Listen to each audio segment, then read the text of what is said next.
If you browse my account or have subscribed to me previously or scroll through the other videos that I've made, this one might look a little bit weird. This is a variety channel after all. I kind of just post whatever I want to, but I understand if this might be like tonal whiplash for some of my, I guess, viewers, if I have any. This isn't something I've made for fun. This isn't something I've made for views even. If I'm on the right track, this video may just even close some doors for me regarding possible employment with certain companies. A lot of them are owned by the same people, and I guess I'm content with that. As long as just one or two people see this video, it served its purpose. If you agree with my sentiment, I would appreciate if you share the information itself around. If you'd like to share the video as a nice streamlined way to view the content, that makes perfect sense as well. These facts are all public information, and the few times my theories are mentioned, they are not slanderous in intention and are protected under the First Amendment. This is not an effort to cancel any person or company. By now you should know that supposed cancel culture is a fruitless endeavor, and that the rich and wealthy will reign supreme until held to checks and balances from those who control their wealth. No, this video is simply a reminder, given certain events, that the most powerful and dangerous people are hiding in plain sight. They're not like you. They're childish, reckless, sociopathic, and of course, influential. There are keen ways people can pick up on their corruption, and they should be held accountable to their decisions. The most disturbing thing about the person described in this video is that he's not really all that special. There's a lot of people just like him. This is a reminder not to trust anyone in a certain tax bracket, anyone on TV, or anyone who is paid to spew certain opinions that they hold. This is the story of how I came upon Palmer Luckey, the man who went from father of virtual reality to Zionist warmonger. Let me begin where it all started. On a brisk morning, Christmas 2020, I received a present I had waited years to try. Something I was interested in, but never enough to really purchase it for myself. The gift of virtual reality, an Oculus Quest 2. The console itself is okay. It's littered with Facebook Meta bloatware, runs poorly, and gives me a headache. How much of it is an issue with VR as a concept or the console itself is hard to discern, as it's the only VR headset I've actually ever owned. I played around with it during the COVID years, including the ones following it, and I haven't really touched it since 2024. I saw it as a fad, a cool gimmick, or a toy that could be fun to pull out at parties every now and then. It's interesting to think that some people still see it as the future of technology, and perhaps even the future of American defense. Let's cut forward to the fall of 2025. In my communications media class, my professor brought up the concept of VR for study. It was a brief moment in the conversation of other types of media that still maintain top of mind, unlike VR, which is rarely spoken about by today's date. He showed us a video after a brief mention of the most important company in VR's history, Oculus, one that everybody knows, one that made the console that I actually own at the moment. The video itself is nothing special at a glance, but it begins describing how the creator of Oculus went on to found his own company, Anduril, and the video from there describes how VR technology can be used in foreign conflict. However, there was something that irked me.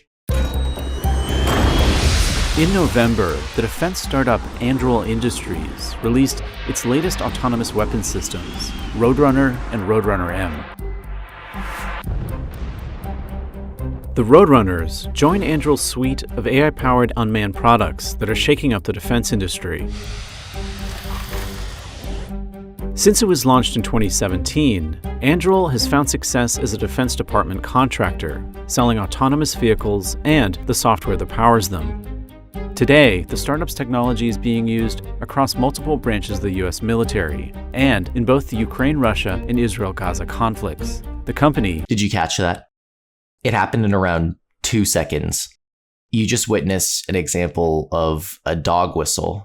One that might have made you retch in disapproval, but one that most likely went completely unheard. It was a veiled description of a term via certain terminology, which I would say is the very definition of a dog whistle. And it's usually done through symbols or seemingly benign terms, but in this case, it was done through diction. You see, the term Israel-Gaza conflict is an awfully strange way to describe the Palestinian genocide.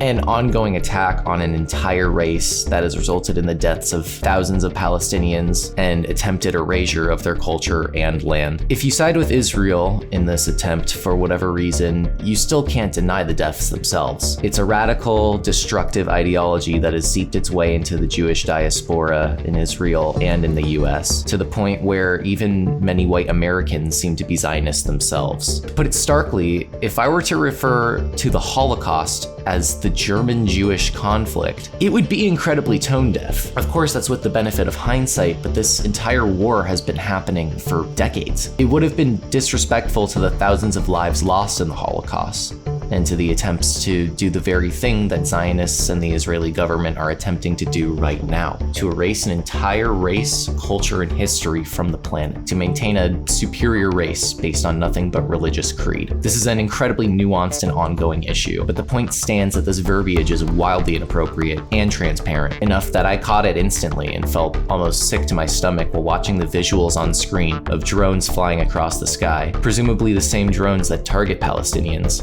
bombing them, tracking them, watching their every move. It doesn't stop there, because if you needed a reason as an American to personally care about this same torment will soon find us. If you're thinking I'm making a mountain out of a molehill here, first of all, shame on you. Making connections and holding people accountable to their word, especially when they are wealthy or prominent, should be the norm. Anything other than that is malaise, perhaps even ignorance. Purposeful ignorance or weaponized incompetence. Secondly, I am 100% correct in my initial assessment. Of course, you shouldn't always assume what your gut tells you, but it's a good direction to start if you see something fishy. I'll cut to the chase. I'm not labeling Palmer Luckey as a Zionist because of a dog whistle in a Wall Street Journal video. That would be a jump in logic. The fact is, Palmer Luckey has referred to himself as a radical Zionist, further proving said dog whistle. You don't just call yourself that on accident either. It's not even like it was a joke at the expense of a racial group or something slightly off color, like your usual celebrity. This is completely different. This is a statement of ideology. He is stating this racial superiority of Israelis and is complicit in Zionist crimes. Palmer Luckey, he's best known for starting Oculus, selling it to Facebook, and being booted by his own company. And no, it's not what he'd like you to think. It's not because he's some tortured soul who spoke up about Facebook or had an opinion. It's because he funneled $10,000 into an anti-Clinton meme campaign on 4chan. We're well used to this from these people in human skin, but the catch here is that he tried to keep it a secret. He did it under a pseudonym, Nimble Rich Man. Well, he's certainly rich, but I can't say he seems that nimble. If this were something he didn't want to hide, he likely wouldn't have openly lied about it, but he did, and that is wildly out of order. I hate Clinton as much as the next guy, almost as much as I hate her most popular opponent, but I don't have thousands of dollars at my disposal to force people into my camp of thought. And even if I did, I would be fired for the same thing. You would be fired for the same thing. We are all held to professional boundaries and standards in capitalist America.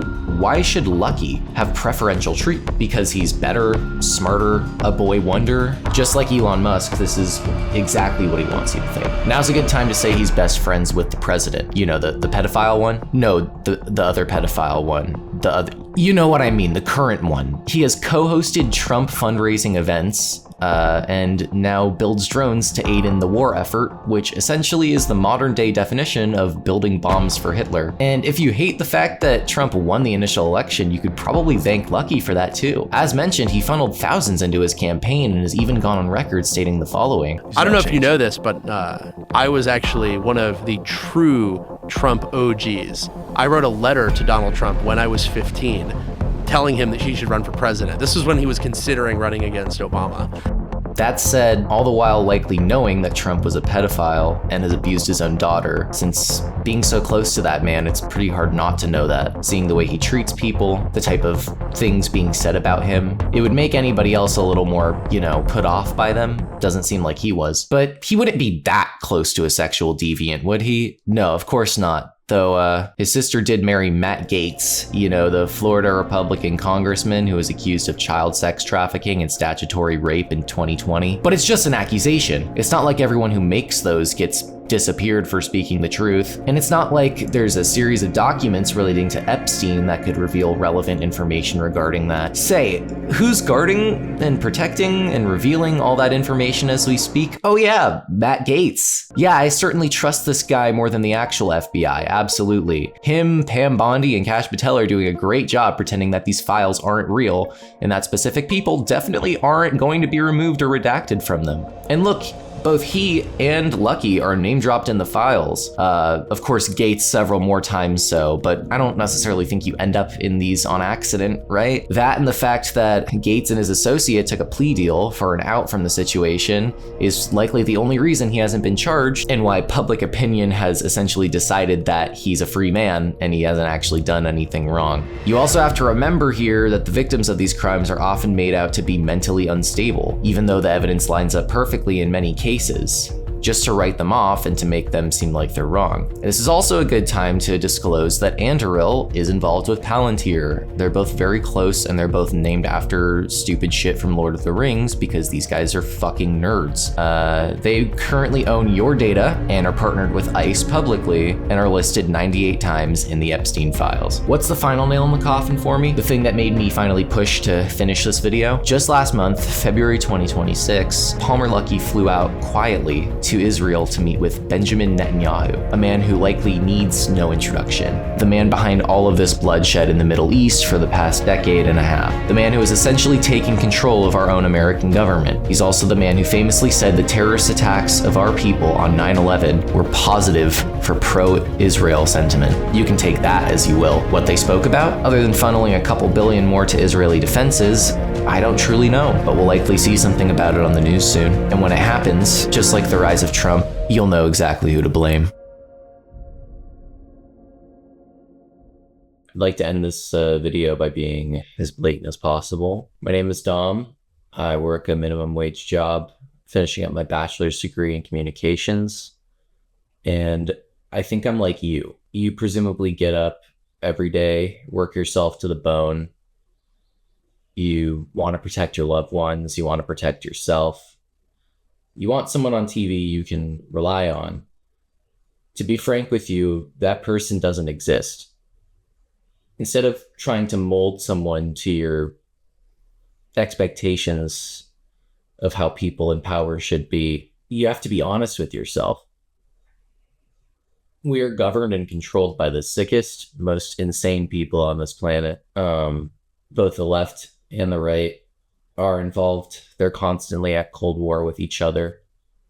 They hold on to blackmail until it's privy to bring it up at a later date for a checkmate or a get out of jail free card, instead of notifying the public as soon as they see something that's important to tell them. They want us to fight amongst ourselves. That's why they started a culture war in the first place. I am not one of these people. I believe in truth. I believe in respect. Today I shared with you the truth of Palmer Luckey, a man my professor actually held in high regard, but one who turns my stomach nonetheless. And like I said, there are thousands just like him. The only way to stay human is to keep them in check. Never let your standards for humanity fail. Hold tight onto your ethical qualms and let these freaks know exactly how you feel about them when they break our rules. We're much stronger than they think together, but we work in tandem. So I guess my biggest takeaway from this video is to listen to your neighbor and remember who to trust. Thank you for watching all the way through. I love you all. Have a great day.